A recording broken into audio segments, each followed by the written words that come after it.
ओम नारायणाय विद्महे वासुदेवाय धीमहि तन्नो विष्णु प्रचोदयात्। हर हर महादेव सभी को। सनातन धर्म में अमल की एकादशी बेहद महत्वपूर्ण मानी गई है। यह पर्व शुक्ल पक्ष के 11वें दिन मनाया जाता है। इस दिन भगवान श्री हरि विष्णु और माता लक्ष्मी की पूजा का विधान है। ऐसा माना जाता है कि इस दिन श्री हरि की पूजा श्रद्धा के साथ करने से पापों का नाश होता है, साथ ही घर में बरकत आती है। इस साल यह व्रत 20 मार्च 2024 को रखा जाएगा। आइए इस दिन से जुड़ी कुछ महत्वपूर्ण बातें जानते हैं। एकादशी के दिन तुलसी के पत्ते नहीं तोड़ने चाहिए, क्योंकि कहा जाता है कि माँ तुलसी भगवान विष्णु के लिए इस दिन का उपवास रखती हैं।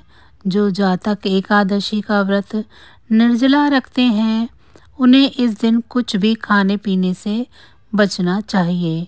एकादशी के दिन साबुन से स्नान नहीं करना चाहिए। भले ही आप व्रत कर रहे हों या नहीं, लेकिन एकादशी के दिन चावल से बनी चीज़ें नहीं खानी चाहिए। एकादशी के दिन भगवान विष्णु के भोग में तुलसी दल जरूर डालना चाहिए। एकादशी के दिन किसी के बारे में बुरा बोलने से बचना चाहिए, साथ ही अपना मन शांत रखना चाहिए। इस दिन तामसिक चीज़ें जैसे मांस, शराब, लहसुन, प्याज आदि का सेवन नहीं करना चाहिए। इस दिन सात्विक भोजन ही करना चाहिए। इस दिन बड़ों का अपमान करने से बचना चाहिए। एकादशी के दिन ज़्यादा से ज़्यादा पूजा पाठ में शामिल होना चाहिए। माना जाता है कि इस तिथि पर भगवान विष्णु और आंवले के पौधे की पूजा करने से साधक को विष्णु जी की विशेष कृपा प्राप्त हो सकती है। साथ यह भी माना जाता है कि अमल की एकादशी का व्रत करने से 100 गाय दान करने जितना पुण्य मिलता है। पंचांग के अनुसार फाल्गुन माह के शुक्ल पक्ष की एकादशी पर अमल की एकादशी का व्रत किया जाता है। यह एकादशी हिंदू धर्म में विशेष महत्व रखती है। इस तिथि पर भगवान विष्णु के साथ साथ आंवले के पेड़ की भी पूजा की जाती है। पूर्ण फल की प्राप्ति के लिए अमल की एकादशी के दौरान इसकी व्रत कथा का पाठ जरूर करना चाहिए। ऐसे में आइए जानते हैं अमल की एकादशी की व्रत कथा।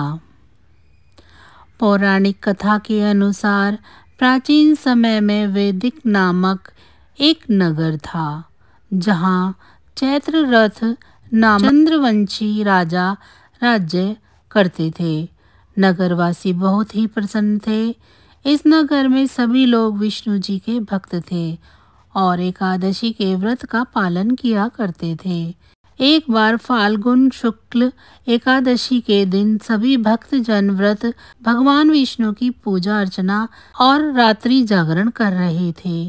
तभी वहां एक महापापी और दुराचारी शिकारी आया। वह भी वहां रुककर भगवान विष्णु की कथा तथा एकादशी का महत्व सुनने लगा। इस प्रकार उस शिकारी ने अपनी पूरी रात जागरण करते हुए व्यतीत की। अगले दिन वह घर गया और भोजन करके सो गया। कुछ दिनों बाद ही वह बहेलिया का निधन हो गया।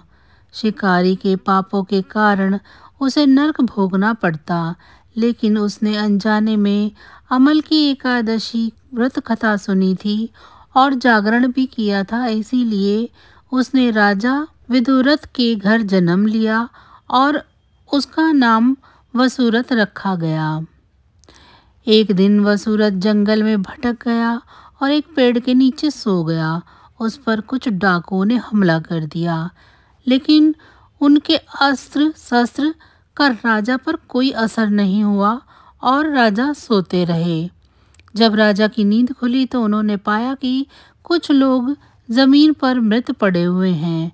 उन्हें देखकर राजा समझ गए कि वह उसे मारने आए थे। तभी आकाशवाणी हुई, हे राजन, भगवान विष्णु ने तेरी जान बचाई है। तुमने पिछले जन्म में जो अमल की एकादशी का व्रत कथा को सुना था, ये उसी का फल है। अमल की एकादशी की एक अन्य पौराणिक कथा भी प्रचलित है। कथा के अनुसार भगवान विष्णु की नाभि से ब्रह्मा जी की उत्पत्ति हुई। ब्रह्मा जी को स्वयं के बारे में जानने की इच्छा हुई। इन सवालों का जवाब जानने के लिए ब्रह्मा जी ने विष्णु की तपस्या की। उनकी तपस्या से प्रसन्न होकर भगवान विष्णु ने उनको दर्शन दिए। उनके दर्शन प्राप्त कर ब्रह्मा जी भावुक हो गए और उनकी आंखों में आंसू बहने लगे। जब ब्रह्मा जी के आंसू गिरे जहाँ ब्रह्मा जी के आंसू गिरे वहाँ आंवले के पेड़ की उत्पत्ति हुई। तब भगवान विष्णु ने कहा कि आपके आंसू से आंवले के पेड़ की उत्पत्ति हुई है। यह पेड़ और इसका फल मुझे बहुत प्रिय होगा। आज से जो कोई भी अमल की एकादशी व्रत करेगा और आंवले के पेड़ की पूजा अर्चना करेगा, उसे शुभ फलों की प्राप्ति होगी। तो बस आज की जानकारी इतनी ही थी। फिर मिलेंगे हम आपको ऐसी ही किसी अन्य जानकारी के साथ। अगर आपको मेरी ये जानकारियाँ अच्छी लग रही हैं तो वीडियो को लाइक करें। चैनल को सब्सक्राइब नहीं किया है तो चैनल को सब्सक्राइब कर लें और कमेंट बॉक्स में जय श्री हरि विष्णु ज़रूर लिखें। और साथ ही साथ मुझे ये भी बताएं कि आप सभी को मेरी ये जानकारियाँ कैसी लग रही हैं। इसी के साथ अब मुझे दीजिए इजाज़त। आप सभी का बहुत बहुत धन्यवाद।